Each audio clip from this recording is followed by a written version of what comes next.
Hi and welcome back to my channel. My name is Kim and today is Vlogmas day 24. So it is currently Christmas Eve for those of you who celebrate Christmas. And for every day for Vlogmas, I have been reading a short story from the Hingston and Olsen Advent Calendar, as well as unraveling a mini skein of yarn from Polka Creek's Advent Calendar.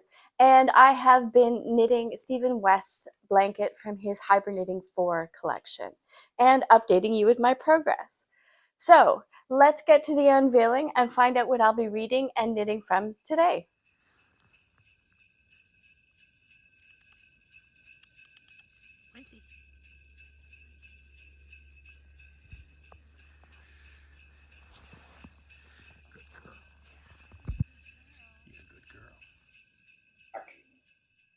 The title for today's short story, the second last one of this season, is aptly called The Burglar's Christmas by Willa Cather.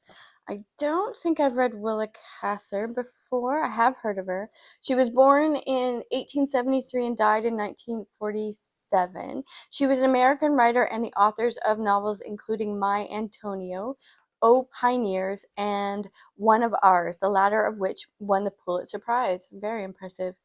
The Burglar's Christmas was first published under a pseudonym in Home Monthly 1896. And I have to tell you how much I have thoroughly been enjoying the older stories in this calendar so far. So I am looking forward to cozying up and reading day 24. As for yarn, this is called Joyful. And it's wrapped up in this dark navy, almost black under these lights, but certainly not a dark navy yarn. This is actually one of my favorite colors. I love a good burnt orange with warm hues of brown in it. And this is called Spice Market. So how lovely is that? I want a sweater out of this color. All right, so I am going to get knitting and reading, and I'll report back to you when I've made some progress.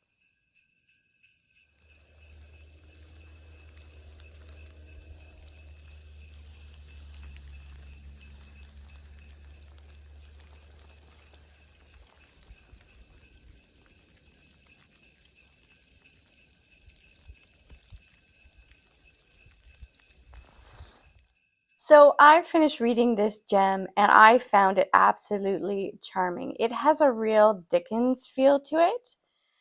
In terms of the story, it's told in the third person from the perspective of a young man. And this takes place on Christmas Eve in Chicago. And that's what I love about reading an advent calendar, is how well curated and how well edited the stories are in terms of placement. So it begins with two young men having a conversation on the corner of downtown Chicago. They have no money. They're discussing their hunger and the way that they can try to appease that. And eventually they part ways, and the main character, whose name is Crawford, is left alone. Now, because of his hunger and his loneliness and his desperation, Crawford is forced to confront himself, his self-identity, and his past. Now, the writing is absolutely extraordinary in this, and I'll read you a short sentence, but I could honestly read the whole thing out loud to you, which I'm not going to do. So she says on page 3, "It is a tragic hour, that hour when we are finally driven to reckon with ourselves, when every avenue of mental distraction has been cut off, and our own life and all of its ineffaceable failures closes about us like the walls of that old torture chamber of the Inquisition." That's just so well put and evokes so many images and really, really sets the tone. The funny and ironic thing is that it is set on Christmas Eve and it's raining in downtown Chicago. And at the end of this, I'll leave you with a clip, but it is Christmas Eve in rural Canada and it is currently raining. Now, he goes on to reminisce about his childhood, and there's lovely, lovely cozy imagery of gingerbread cookies and frosted cakes and birthday parties, and how he goes to bed dreaming of Santa Claus. And this is obviously a very privileged young man. And we learn that his birthday is today, it's set on Christmas Eve.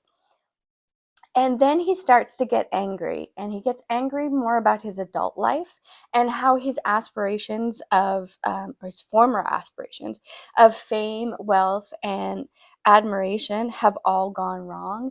And it has all been pared down to one need, and that is a need for bread. And he not only wants it, he needs it, but he talks himself into deserving it. So he decides to steal for the first time and channel the last of his resources into succeeding instead of always failing at things, and be a successful common thief.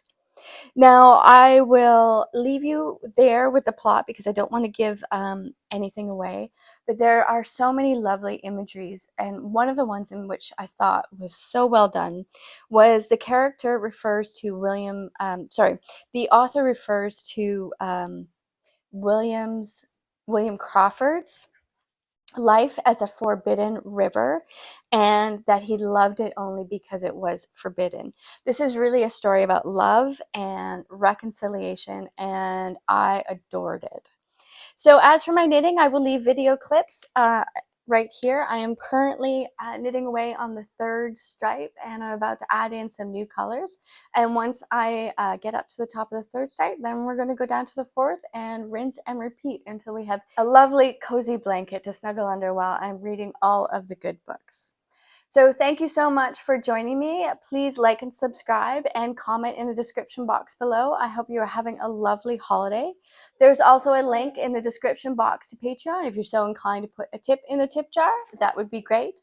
If not, don't worry about it. I will continue to make videos. So really hoping that you join me for Vlogmas Day 25, the last one, and I'll leave you with what the weather is like on the lake right now. See you tomorrow. Bye.